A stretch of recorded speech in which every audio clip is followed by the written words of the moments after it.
Kenapa Kain ditolak oleh Allah?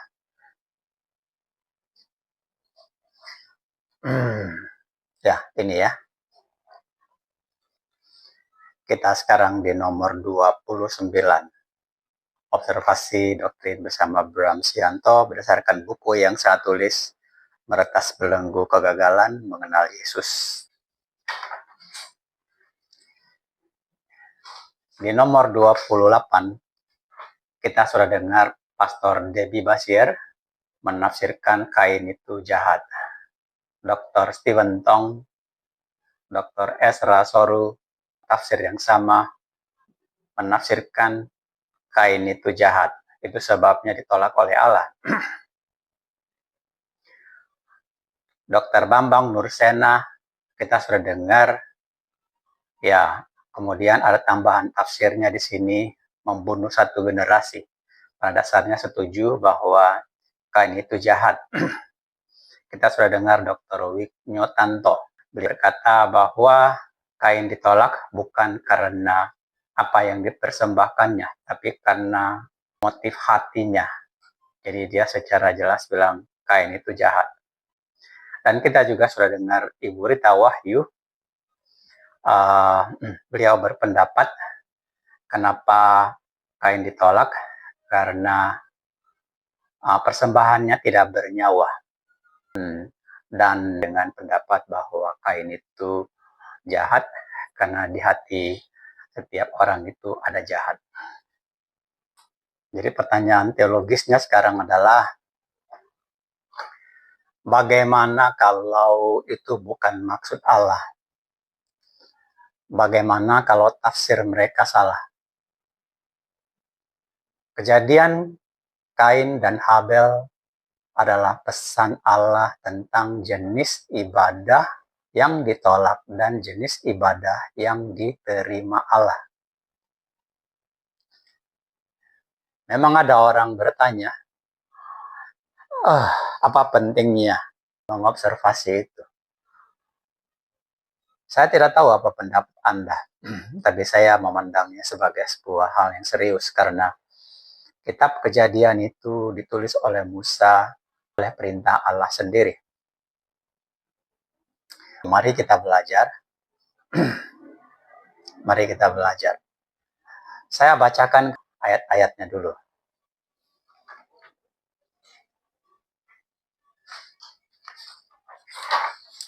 Ibadah yang ditolak, ibadah yang diterima dalam perikop Kain dan Habel, Kejadian 4.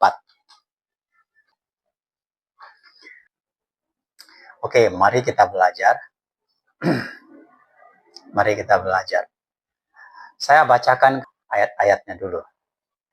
Kemudian manusia itu bersetubuh dengan Hawa. Manusia itu tentunya Adam. Alkitab memang penuh dengan sandi. Anda lihat di kalimat pertamanya sudah dikatakan, kemudian manusia itu bersetubuh dengan Hawa.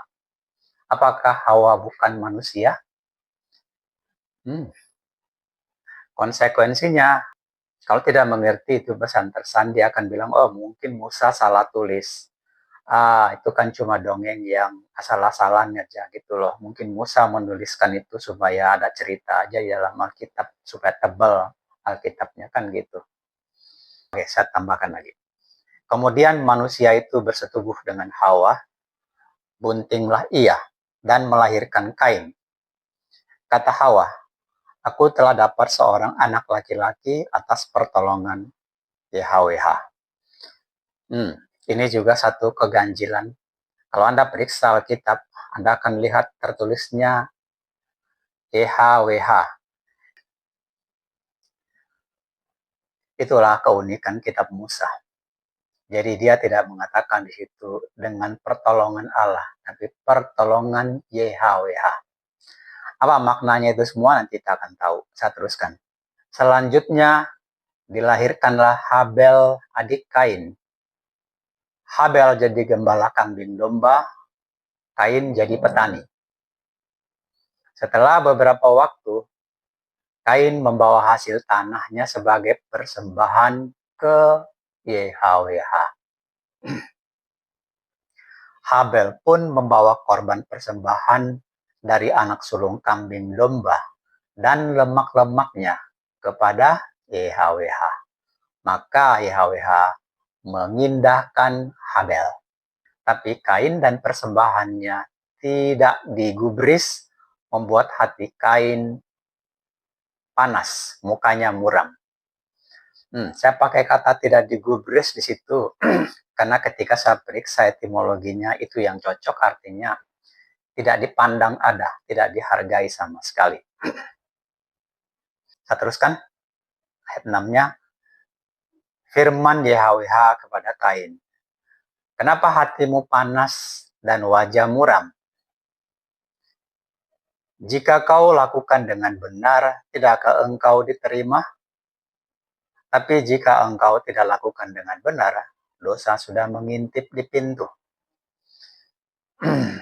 Pintu ini juga sandi ini.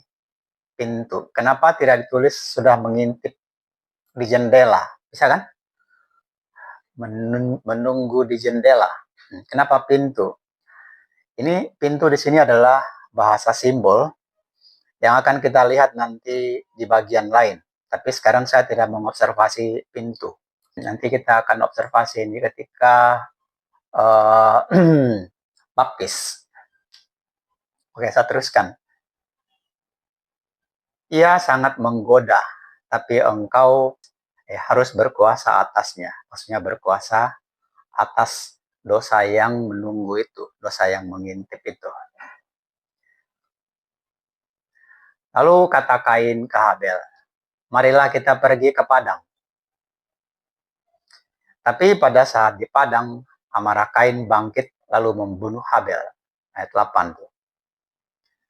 Kata Allah kepada Kain, di mana Habel adikmu? Jawabnya, aku tidak tahu. Apakah aku penjaga adikku? Berfirmanlah YHWH, apa yang telah kau perbuat? Darah adikmu berteriak kepadaku dari tanah. Berakhir di ayat 9. Kejadian 4 ayat 1-10. Ya.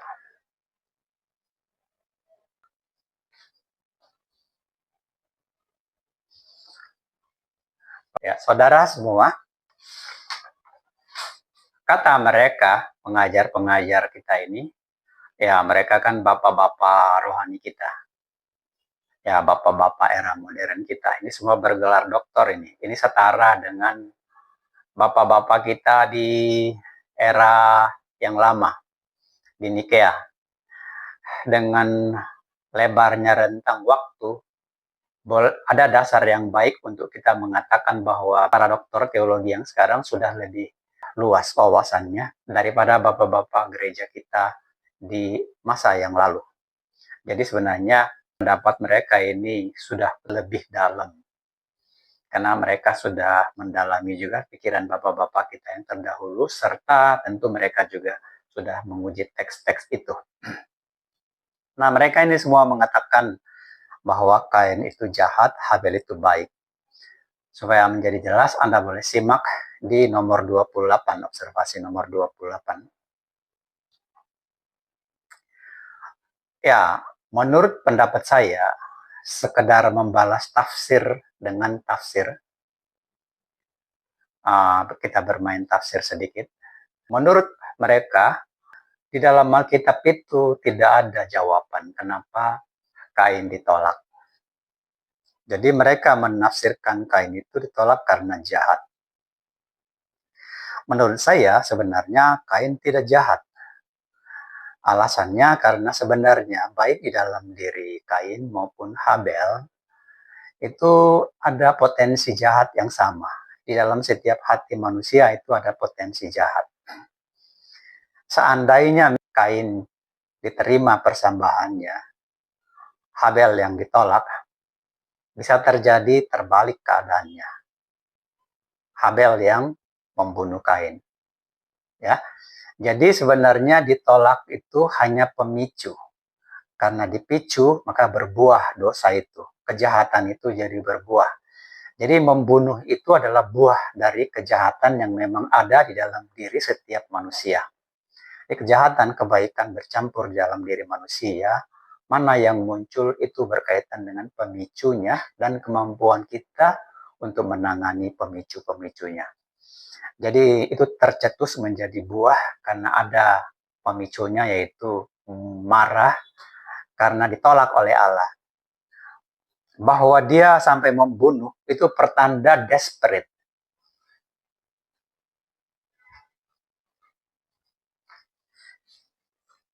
Ketika tiba di bagian ini, kenapa? Karena kalau dia sampai membunuh, tentu karena dia sudah sangat marah. Mungkin sebetulnya dia merasa, kenapa ya? Saya ini sudah sangat melakukan yang terbaik yang bisa saya lakukan. Saya ini rasanya nggak kalah niat, nggak kalah jumlah pemberian. Kenapa Habel yang diterima?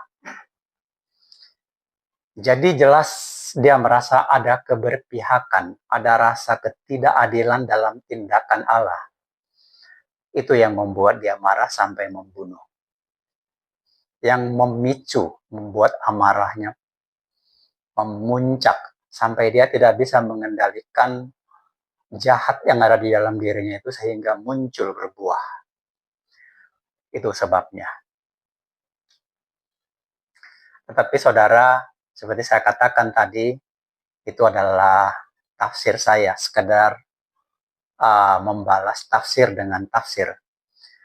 Saya berani memperhadapkan dua teologi ini sekarang karena saya melihat apa yang mereka tidak lihat.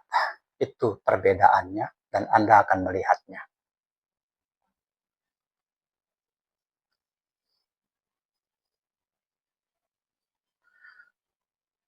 Oke. Sekarang kita uji teksnya, kita lihat.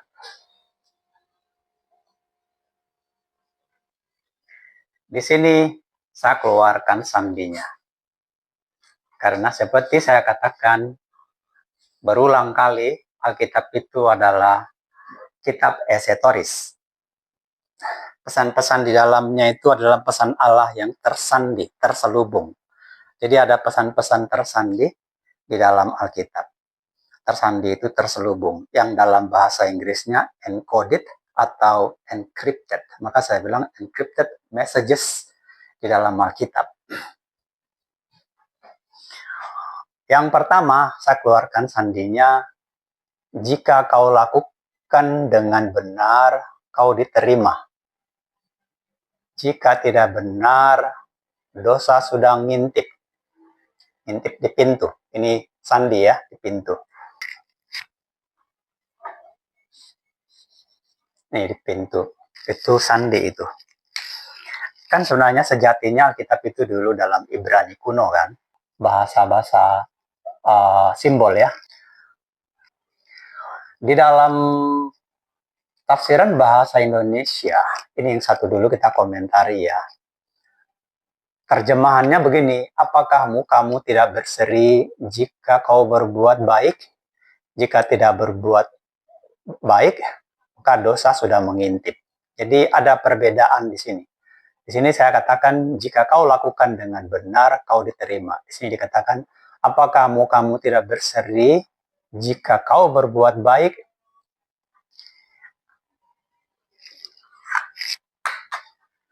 Akan saya jelaskan nanti. Sementara saya mau tunjukkan aja dulu.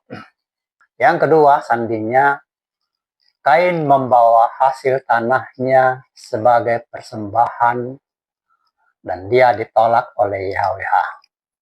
Jadi Kain itu membawa persembahan hasil tanah. Ditolak dia. Habel membawa persembahan anak sulung kambing dan lemak-lemaknya. Allah mengindahkan Habel dan persembahannya. Itu yang ketiga. Itu sandi semua itu. Yang keempat, sandi keempat, buntinglah Hawa, lalu melahirkan Kain. Hawa berkata, aku telah dapat seorang anak laki-laki atas pertolongan YHWH. Ini juga sandi. Kemana nanti sandi ini akan membawa kita, Anda akan melihat dan tidak ngarang, karena jawaban daripada sandi ini sebenarnya tertulis di Alkitab. Ada skripturanya. Selanjutnya nomor 5, darah adikmu berteriak kepadaku dari tanah. Ini juga sandi. Dan yang keenam, dan lemak-lemaknya.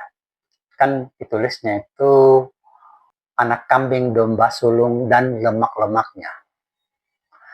Aneh kan? Satu baris kalimat yang sangat panjang begitu, padahal kalau ditulis persembahannya anak kambing domba sudah bisa, sudah cukup kan kita mengerti. Tapi anehnya ditulisnya lemak-lemaknya. Dan waktu kita periksa di kitab Imamat juga begitu. Jadi bukan kebetulan atau bukan kesalahan tulis. Ini sandi-sandinya semua. Kita akan observasi ini tentunya dalam 6 ronde, 7 ronde ya. Yang masing-masing ronde mungkin sekitar 15 menit, apa 20 menit. Jadi bersiap-siap untuk mendengar sesuatu yang baru. Kita mulai dengan ronde pertama. Ini saya beri judul akibat salah tafsir. Ronde pertama ini saya sebut akibat salah tafsir. Dalam satu pelajaran esai,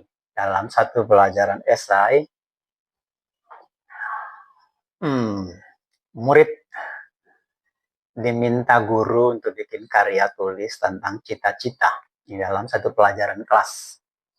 Ini satu ilustrasi dulu ya. Mari kita dekati situasi ini dengan ilustrasi. Setelah karya tulis para murid dikumpul, lalu guru itu bertanya kepada salah seorang murid. Dia panggil muridnya. Sini. Dia tanya, bila kamu besar nanti, kamu mau jadi apa? Anak didik itu sambil menyerahkan kertas karya kerjanya, dia menjawab dengan bibo, bibo, bibo, bibo. Berdasar ucapan murid itu, guru ini menafsir di dalam hatinya. Oh, berarti cita-cita muridku ini nanti jadi supir ambulans.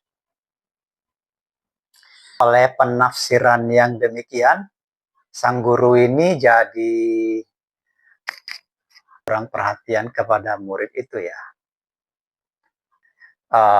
Padahal sebenarnya di lembar kertas esai anak itu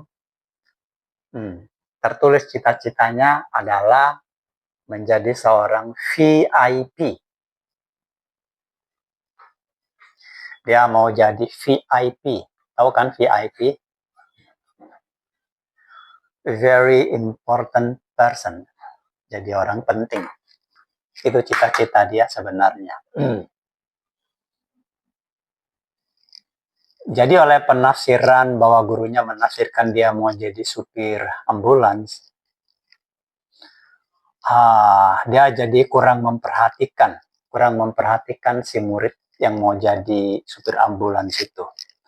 Padahal sebenarnya si murid itu membayangkan dirinya adalah sebagai orang penting yang seperti dilihat di jalan raya itu sering dia lihat mobil orang penting dikawal oleh forerunner dengan sirene berbunyi bibo bibo wih bibo bibo. Nah begitu.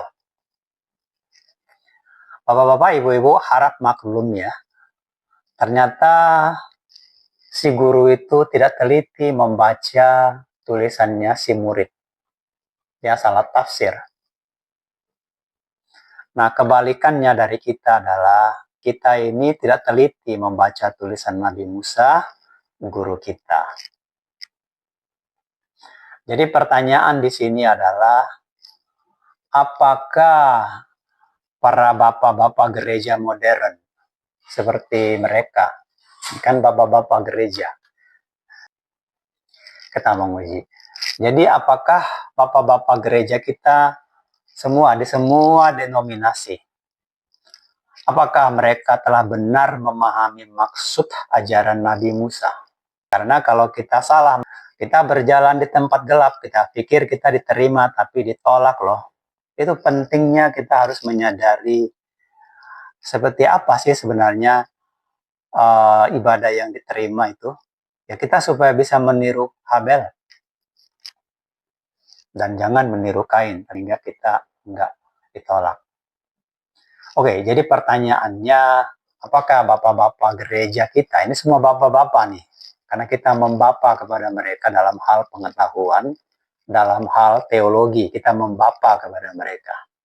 Tapi bahwa dasar kita menguji, tidak sedang melancangi bapak-bapak kita. Ya, Allah sendiri yang bilang, jadi menjelang Yesus datang, kan ada nabi terakhir tuh, namanya Maleaki. Maleaki bilang, supaya hati bapak-bapak berbalik kepada anak-anak, dan anak-anak berbalik kepada bapak-bapak. Supaya bapak-bapak dan anak saling mendengar. Karena pada dasarnya kita ini semua murid. Harap bapak-bapak gereja yang kita hormati juga mengerti bahwa mereka adalah murid juga sama-sama. Kita terhadap kitab Musa, kitab para rasul adalah murid yang harus saling mendengar. Mengertilah bahwa sebagai sesama murid kita harus saling mendengar. Jadi bapak-bapak mendengar anak-anak.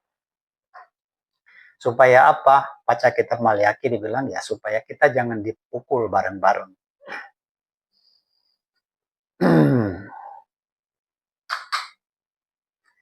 Itu akhir ronde pertama. Sekarang kita masuk ronde kedua. Ronde kedua. Ronde kedua.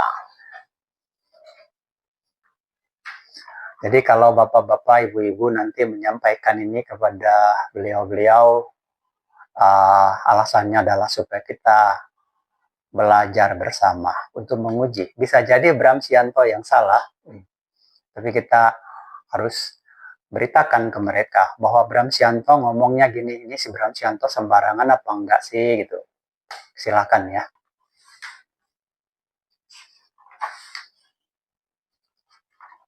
Oke, ronde pertama sudah selesai. Itulah akibat dari salah tafsir. Ronde kedua. Jika engkau lakukan dengan benar, maka engkau diterima. Jika tidak benar, maka dosa sudah mengintip di pintu. Pintu ini juga sandi. Ini Anda lihat pintu ini ketika YHWH memberi perintah kepada Musa di Mesir, waktu itu mereka oleskan darah di pintu. Oleskan di pintu. Nanti akan kita lihat ini digunakan di dalam tempat yang lain. Oke, tapi saya mau ajak Anda melihat ini, jika engkau lakukan dengan benar. Ya, di sini Anda akan melihat satu proses ekstraksi doktrin 100% sola scriptura. Anda akan lihat di sini tanpa tafsir pengetahuan, tapi 100% bahasa Alkitab. Kita di sini akan 100% bahasa Alkitab.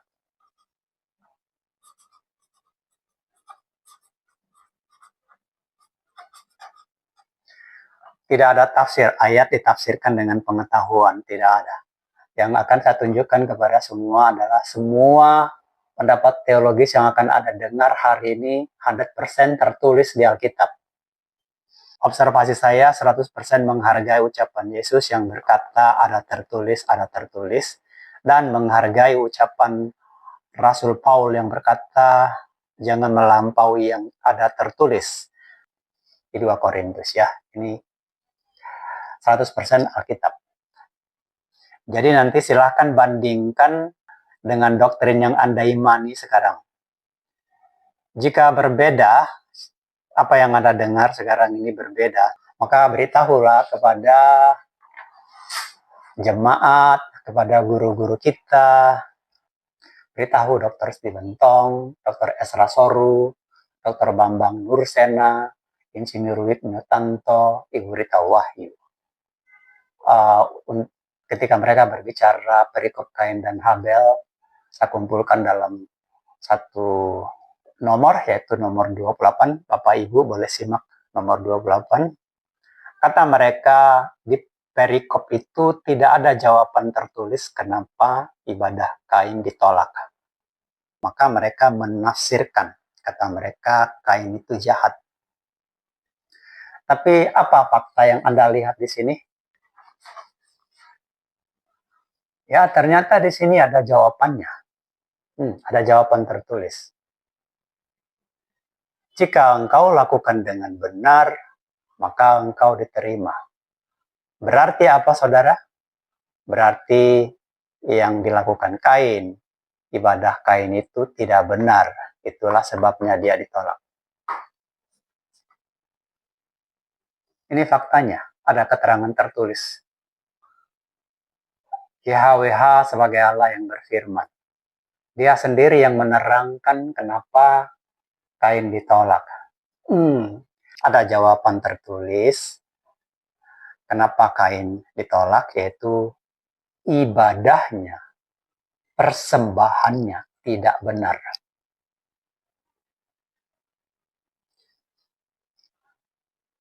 Inilah bahasa sandi. Ibadah Kain tidak benar, ibadah Habel benar. Itu bahasa sandi. Bernada teka-teki.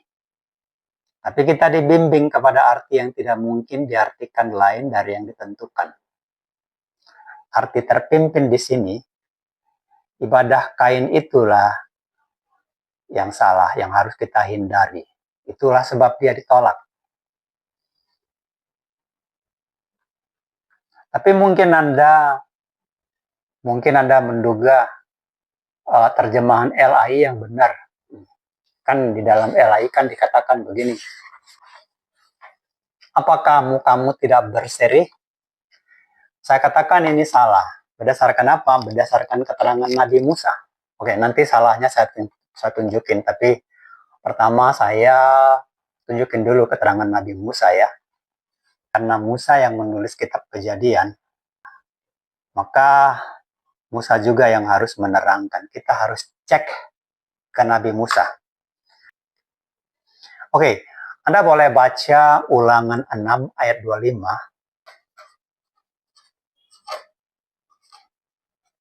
Ya, Ulangan 6 ayat 25.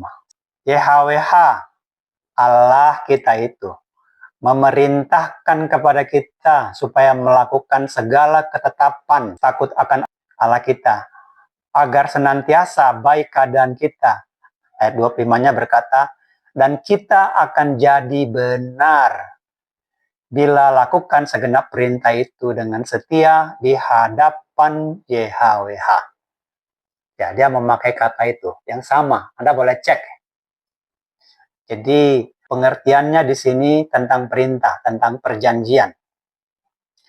Harus lakukan perjanjian itu dengan benar. Jadi Kain ini telah beribadah secara tidak benar sesuai perjanjian. Tentu sudah ada perjanjian. Kalau kita melihat di Eden, ternyata sudah ada perjanjian, Taurat pertama. Dia katakan kepada Adam dan Hawa, jangan makan buah ini ya. Itu kan sama dengan perintah itu, larangan. Itulah Taurat pertama. Tapi si Adam dan Hawa menafsirkan ucapan itu kan. Dia pakai bantuan ular, kemudian dia turuti ular, maka Allah cemburu, maka dia diusir. Oke, jadi Kain di sini telah melakukan. Jadi ibadah ini sebenarnya bagian dari pendidikan yang diterimanya dari Adam dan Hawa. Mereka beribadah. Dengan melihat bahwa mereka melakukan ibadah, berarti mereka juga sudah dapat pelajaran dari orang tua mereka untuk beribadah kepada YHWH. Tetapi Kain tidak melakukan ibadah itu sesuai perjanjian, dalam pengertian tidak benar. Dalam satu sisi yang lain, Anda harus mengerti bahwa ini adalah nubuat tentang kita. Karena kejadian ini semuanya dibuat Allah berdasarkan kejadian, tetapi juga nubuat tentang kita. Kita lah yang sekarang harus memahami kehendak Allah itu. Karena ini tentang kehendak nih. Oke, jadi tafsir si Tritunggal di sini salah. Maksud saya terjemahan LAI di sini sudah kalah. Kalahnya saya jelaskan sekarang. Apa kamu tidak berseri? Jika kamu berbuat baik, ya kalau berbuat baik pasti muka berseri. Ini yang saya sebut tafsir etika. Ini namanya teologi etika.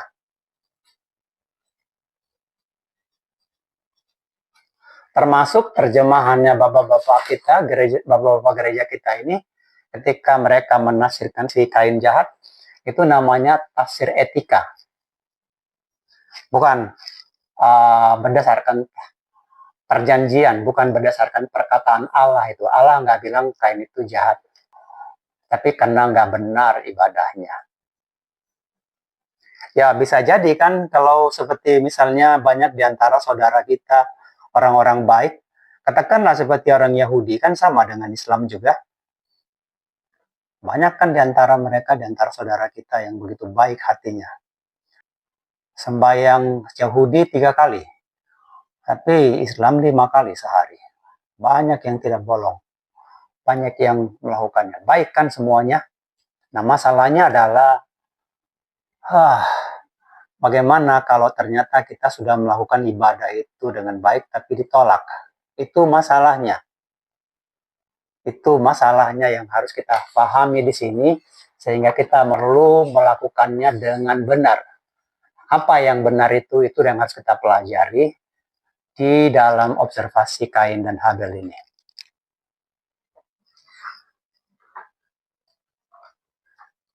Tentang teologi etika, ini satu hal bahwa keselamatan itu bukan soal etika. Etika sudah pasti penting. Jika kita memang orang yang takut kepada Allah, kita harus beretika baik. Itu harus kita sadari sama-sama.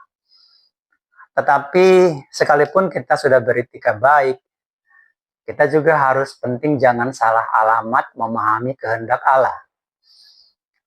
Karena kalau kita salah, dia bisa nggak sadar kita telah membuat dia cemburu, hajablah kita. Karena dia Allah kita itu sangat pencemburu, dan itu sudah dibuktikan di zaman Nuh. Di zaman Nuh dia nggak peduli berapa orang mati. Mati satu generasi, dia bisa bikin lagi. Dia bilang dari batu aku bisa bikin anak buat saya. Yesus yang ngomong begitu. Jadi dia nggak peduli mau dimatikan lagi, dibikin lagi. Karena toh juga sudah di bumi ini kan manusia bukan yang pertama. Kalau kita lihat kitab Kejadian 6, kita sudah melihat bahwa manusia bukan anak Allah yang pertama. Sudah ada yang lain-lain sebelumnya.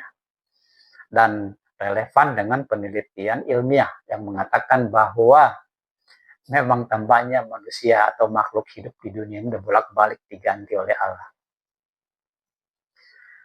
Tapi kita lah yang paling dikasihi, kita yang paling disayangi, kita lah yang sulung di antara yang sudah dibuat duluan. Padahal kita yang terakhir nih. Oke, sekarang kita sudah selesai dengan bagian ini. Oke, ronde kedua sudah selesai. Pertanyaannya sekarang adalah, apa ibadah Kain yang tidak benar itu? Ini pertanyaannya.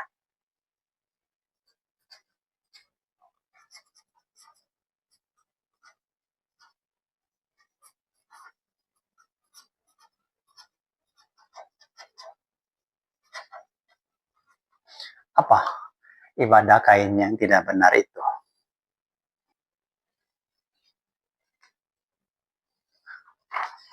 Ronde 3.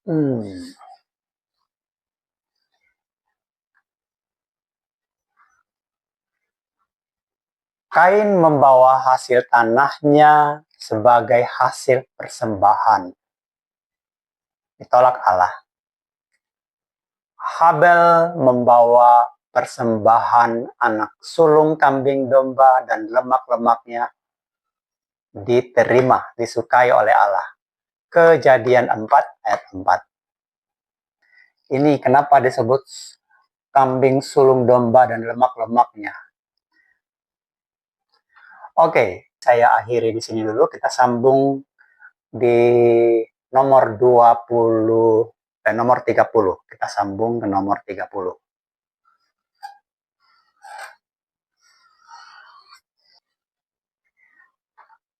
Jika Bapak, Ibu, Saudara semua merasa observasi ini bagus, maka please like and subscribe supaya Anda jangan kelewatan nomor berikutnya. Ikutilah, terimalah pelajaran, karena jangan sampai Anda menolak apa yang Anda perlukan atau melewatkan Anda apa yang sebenarnya Anda cari atau ingin ketahui selama ini. Open mind, buka, dan mari kita belajar. Jadi kita berbicara di sini adalah kitab Musa. Jadi Bram Shanto mengulangi sekali lagi, tidak ada tafsir konten pikirannya Bram Shanto, tapi 100% sola scriptura. Sampai jumpa di nomor 30.